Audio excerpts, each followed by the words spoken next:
Hello everybody, this video is going to go over your close read assignment for Call of the Klondike, a true gold rush adventure. In this video, we'll do our skill focus questions and our annotations under the read tab, and then after that we will look at our writing prompt. What will your short response be for this reading? With that, we all want to be on tab 1 where it says read. What we're going to do next is click the split screen button. You know you have it clicked because it'll do the shift where your questions are on the left, your actual text is on the right, and as always with StudySync, if the button is orange, you know that it is on. Same deal right here. Our annotations are already turned on. Our last step, we will turn on our numbers, and you'll see it'll change from gray into that orange, and then our numbers show up in orange. With that, we have 3 focus questions this time around. Let's check out number 1. Headings, as well as subheads or subheadings that appear between paragraphs, are one kind of text feature that authors of informational text sometimes use to guide readers through a chapter or series of chapters. Headings organize the text into smaller sections that help readers locate specific information. Identify the 3 subheads the author uses in this selection. How do the subheads provide clues to the text structure used throughout the text? So with this question, we really need to know 3 things. What is the title of the book? What is the title of the chapter we are reading from the book? And what are the subheadings that give us information specifically aligned to that chapter? If I go over to my excerpt, what I'm going to do, I'm going to scroll all the way to the bottom, and at the bottom I get my credits. This reading is excerpt from Call of the Klondike by our 2 authors and published by this publishing company. So I know my whole story is called Call of the Klondike. That's what the whole novel would be called, or I should say book in this case. With that, if I scroll to the top, my first title says From Gold Fever Strikes. This from clues me into Gold Fever Strikes being the title of my chapter. So in this case, Gold Fever Strikes would be a heading. Everything else would be a subheading. Again, this is the heading for one chapter. This word from is what clues me into it. So within the chapter Gold Fever Strikes, there is a subheading called Staking a Claim, which would give me that extra information about how do I stake a claim? How do I stake a piece of land? If I keep scrolling, notice there's another subheading called Game of Claim Selling. So this would teach me how do I sell that land that I just claimed? And our last one, Typical Klondike Stampede. Now, you wouldn't know what it means to find a claim or sell a claim without having read these 2 chapters first. And now in this example, you see a group of people going out and claiming, staking land. So realize we're following a chronological order where in the beginning, we get the beginning of our chapter, and then we get 3 subheadings. What specific info do I learn about staking a claim? What does that lead to then in our next subheading of Game of Claim Selling? And your last one, knowing what it means to find and sell a claim. Let's see people actually go about this process. In the end, if I look at the bottom again, hey, I see the title of my book. And again, what clued me into this is a heading. It says from, so specifically from which chapter. None of my other subheadings say from in that case. Notice, just straight to those subheading titles. With that, let's annotate our heading. So I'm just going to go from Gold Fever Strikes. Let me drag backwards on that. I'll use yellow, and again, for no reason, but we'll keep all of our headings now in the yellow color. This heading is the title of the chapter. The word from indicates that the information provided will come from the chapter Gold Fever Strikes. With that, I'll press Create Note. Now I'm going to scroll down to my next heading, and these are the subheadings. Staking a claim.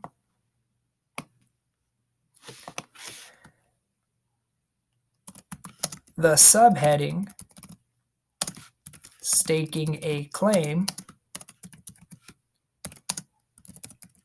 would lead me to find information about how to stake a claim within the chapter of Gold Fever Strikes. So this subheading, Staking a Claim, would lead me to find information about how to stake a claim, find land, within the chapter Gold Fever Strikes. Create Note. Game of claim selling. Let's highlight this one. The subheading, Game of claim selling,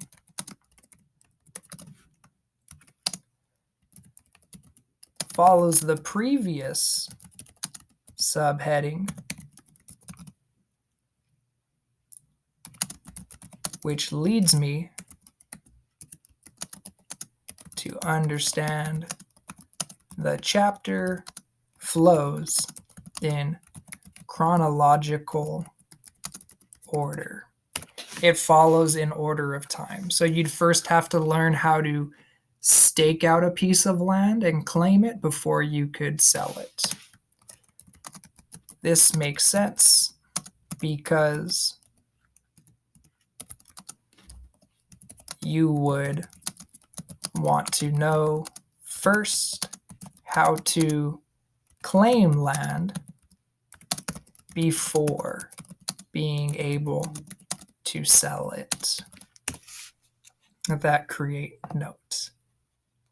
Let's go down to our final subheading. The final subheading gives readers an example of a first-hand account of a group of people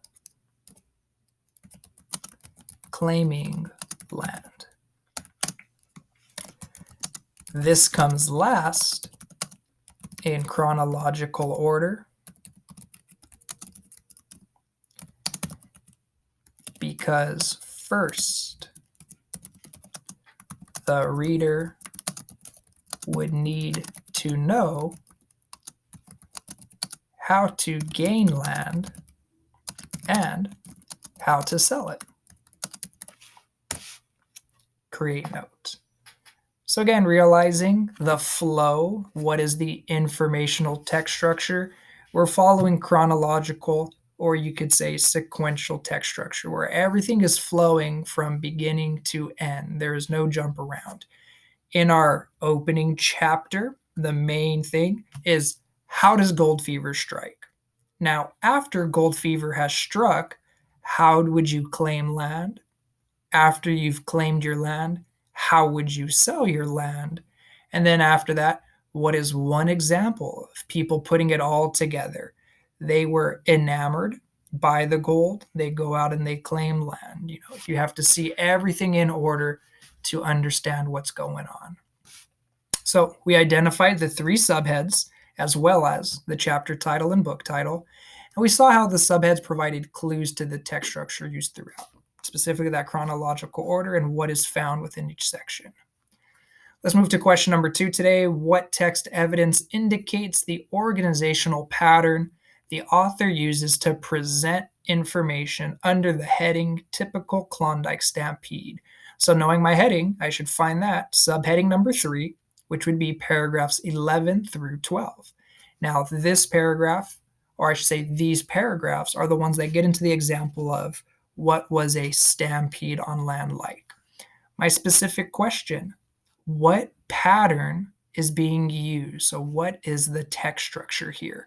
I'm listening for keywords that would tell me either a time frame, a comparison and a contrast, a problem and a solution. So what we see, a story of the recent stampede to Swede Creek is typical of Dawson life. I was awakened at 1 o'clock in the morning by my partner Bond, who in a mysterious voice told me to hurry up, dress, and come. Come where, said I. Don't say a word, but come, said he. How far? No answer. Take any grub? No answer. So I gave it up and came. Already listening to this, one, I know this pronoun I means this is a first-hand account. If I am not Marshall Bond, I must be the other character, Stanley Pierce. Now I'm seeing a time frame so far. We started at 1 o'clock.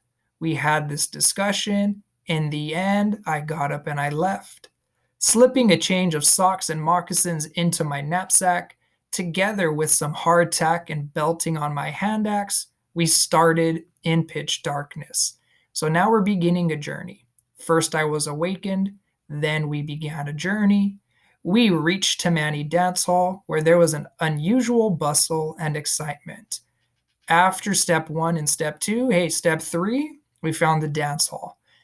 This is following a sequential structure. Notice, everything is happening in an order based on time. First, next, additionally, lastly. So I'm going to take a pause right here. We're about 7 or 8 sentences in to make 3 different notes. I was awakened at 1 o'clock in the morning. We'll use this as a mini note. I'm going to go to blue. The time note makes me assume this will be sequential text structure because we are starting with what first happened in I'll say the narrators because he is our narrator, in the narrator's day.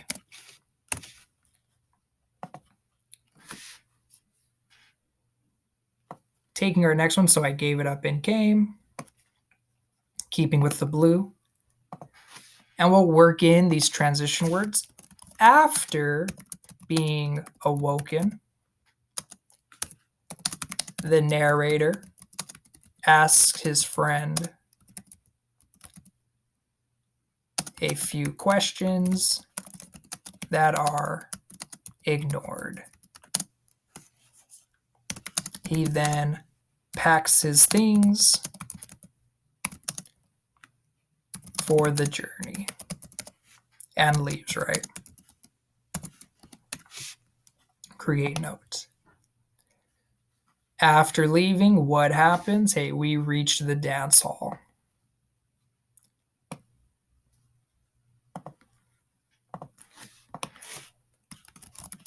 After packing his gear and leaving, the 2 characters walked to the dance hall.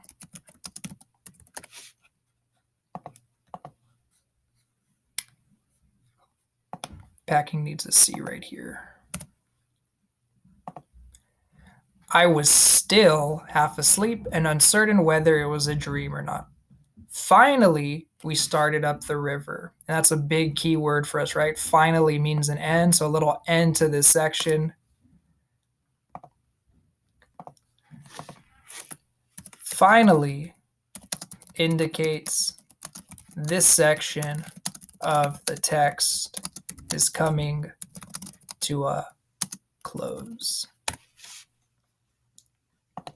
So finally, they start walking up the river. If this was edited, rewritten a little bit better, not rewritten, but edited, this actually would be a space, and then this would be a brand new paragraph. So you can see very clearly from being awoken to making the journey up to that new land. Let's continue with it. There were about 50 people in the party, including 4 or 5 dance hall girls. It was inky dark, and the river trail has been freshly blown over with snow. So I'm getting more information about this journey going up the river. We had to go up the river and cross it 3 times. Soon there was trouble. Notice we're still following the sequence. This word soon indicates that now trouble is arriving. Soon continues, and sorry, let me put this in quotes so we know we're talking about the word. Soon continues the idea of sequential structure because it previews what will come next. So soon, what was the trouble? Men and women were off the trail and up to their necks in snow. Finally, hey, there's our word again. Someone produced a candle and I volunteered to lead the procession. Let's highlight this section too. Finally, again, signals the closing of the section of text.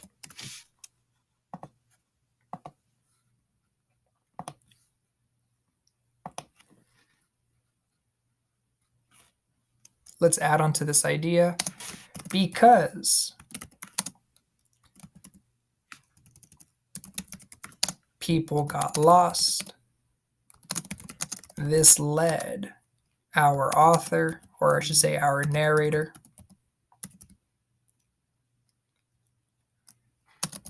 to wrangle them together and lead the procession. Let me see really quickly if I want to make any edits to this. It sounds a little weird when I'm saying it. Finally, again, signals the closing of the section of text because people got lost. This led our narrator to wrangle them together and lead the procession. Great, create notes. I therefore had the novel experience of leading a stampede 6 miles up the Yukon by candlelight. So he's leading our group. Our party of 4 was one of the first to arrive. So even at that, you're hearing that he was the first. We staked by candlelight and started home, arriving at Dawson about 9 a.m., having made about 30 miles since 2 o'clock in the morning. So we hear events too, arriving at Dawson at 9. Putting it in blue. In this piece, we hear that the narrator found land and headed back home by 9 a.m. This brings our story, or our section of text, to a final point. Since our staking on Swede Creek, in which I got claim number 20, they have staked as high as 750 or 30 miles above my claim, but I haven't yet found out why we went or what caused the stampede. So again, everything follows in order. What happened at 1 o'clock in the morning, that leads me to giving up on the questions and actually just going on this mission. After that, we make it to the dance hall, which then leads us to the river. While we're on our trip to the river, there was trouble. We got people lost because it got too dark. Finally, someone gave us a candle and we were able to continue. We finally arrived and staked our claim, got home by 9 a.m. Follows a clear progression of ideas in order. So this must be sequential text structure. Maybe I want to go back and add this typical Klondike stampede. No, I'll leave it there. So just, again, what we thought of as sequential text structure to begin is confirmed by the end. You know what? That's where I'll go in and add it. Final text point. This confirms we are in sequential text structure. Let me go to edit. The progression of the story in order shows that it was written using sequential text structure. Follows a sequence of events. With that, I'll press save on this note. Let's move it into our final question. Though there was a lot of gold to be found in the Klondike, as we saw people looking for gold in paragraph 11, striking it rich was not a guarantee. Yeah, you saw at the end, some people had to go even further. Reread paragraphs 1 through 5. What drove people to join the gold rush? As always, highlight text evidence and make annotations to explain your answers. So let's go back to paragraphs 1 through 5. Our title, Gold Fever Strikes. What led to people being struck with gold fever? Stanley Pierce and Marshall Bond were in Seattle, Washington when it happened. On July 17, 1897, 68 rugged miners stepped off the SS Portland steamship and made their way through the excited crowd. They were carrying large sacks filled with the most precious metal in the world, gold. If I'm just reading this paragraph by itself, I can also now see sequential or chronological text structure. What's happening on this date kind of sounds like the morning to what happened next. First, we have the meeting, or first, our ship arrives, which leads my crowd to getting excited. Why are they excited? Well, they see all of these guys coming off with gold. It's following an order of events, right? Stanley Pierce described the scene this way. Thousands of people in the public square watched the weather-beaten and hardy adventurers stagger into the express office with sacks of gold, golden blankets, and oil cans, and even moccasins. So here is a first-hand account of what did our people see come off this ship, still following order. Together, these miners brought back an astounding 4,000 pounds of gold. It was worth nearly $1 million, which by today's standard would be many times that amount. So right here is that inspiration. What did these miners bring back? Well, a lot of gold. Specifically, how much? 4,000 pounds, which was worth roughly $1 million. If there's 68 miners and they're splitting this evenly, that's a lot of money to go around. 3 days earlier, so wait, hold on. 3 days earlier, something happened before the SS Portland arrived.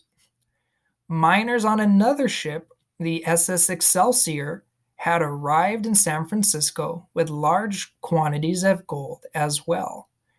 Both groups of miners had found their gold in the same place, the Klondike region of northern Canada.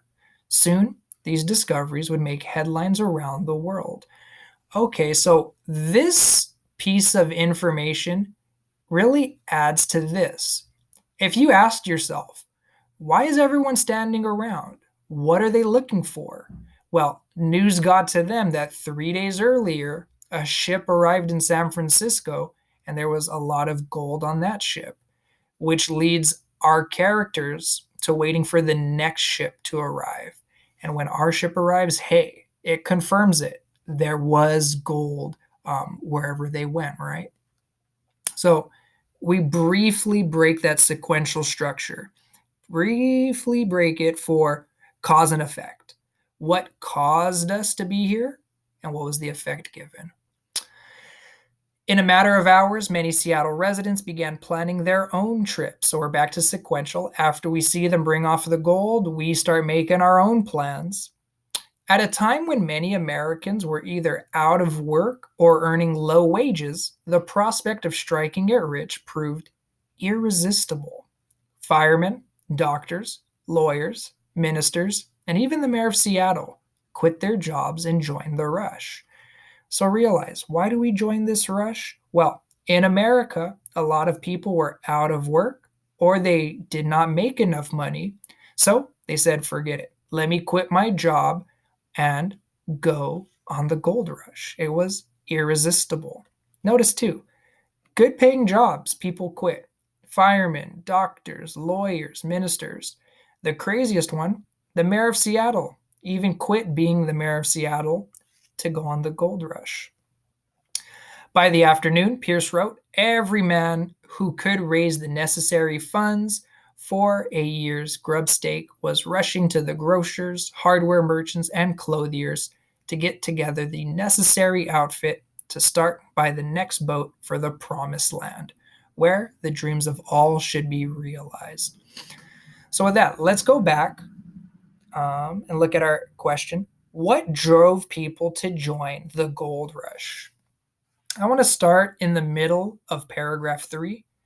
3 days earlier, what happened in San Francisco? I'll change this up to green. 3 days before the arrival of the SS Portland, another ship arrived in San Francisco with an astounding amount of gold on it. This led people to await the next ship to see if more gold would come. With that, I'll create the note. Again, this little cause and effect briefly breaks our overall sequential structure. What do we see? 68 miners stepped off the SS Portland steamship, made their way through the excited crowd. They were carrying large sacks filled with the most precious metal in the world, gold. I want to just bring this from the 68 part.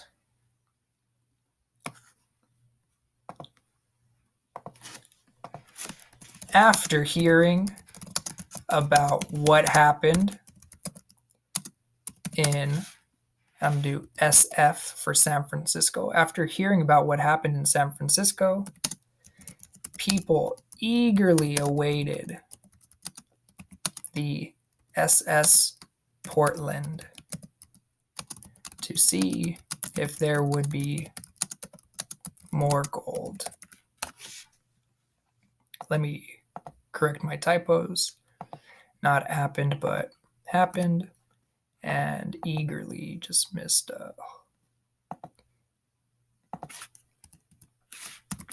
Sometimes it doesn't pick up everything right. See if they're happened. Were they disappointed? No. Notice there was large sacks filled with the most precious metal in the world, gold. You get kind of the exaggeration. How much gold? Sacks of gold. Gold in blankets and oil cans and moccasins. Pretty much anywhere you could stuff something was filled with gold.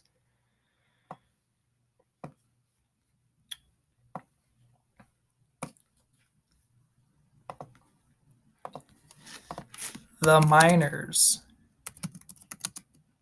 had so much gold that they were running out of places to put the gold, right? Too much, more than you could handle. Miners had so much gold that they were running out of places to put the gold. Save note.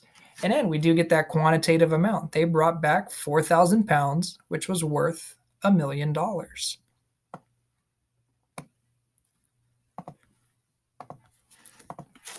The text explicitly states that the miners brought back 4,000 pounds of gold, which was worth about $1 million.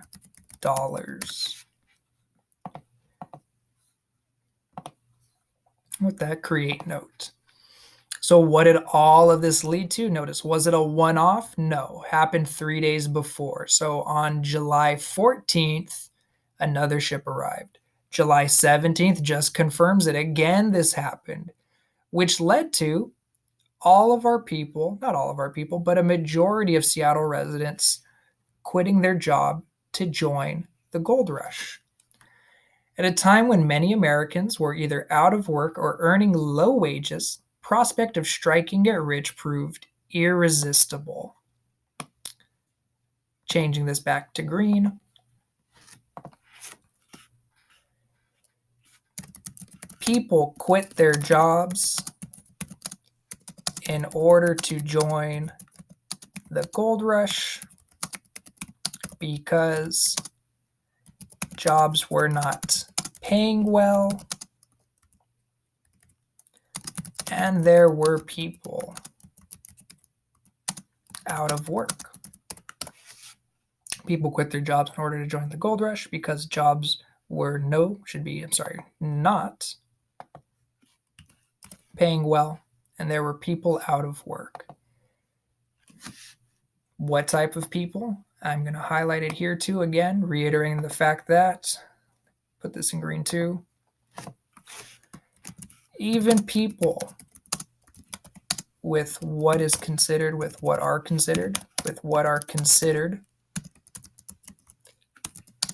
good jobs left them behind in order to strike it rich.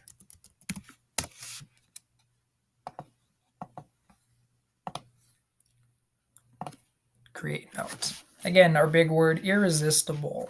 This opportunity looked like it was once in a lifetime. Let's go out and take it. You find out by the afternoon. So since the morning, what happened? By the afternoon, every man who could raise the necessary funds for a year's grub stakes, supplies, what we've been talking about, rushed off for the next boat for the promised land where the dreams of all should be realized. So clearly answered what drove people to join the gold rush. Not once, but twice, they saw people coming off with a huge amount of gold, more than they could carry. And in the end, if you had to quantify it, over $1 million or nearly $1 million.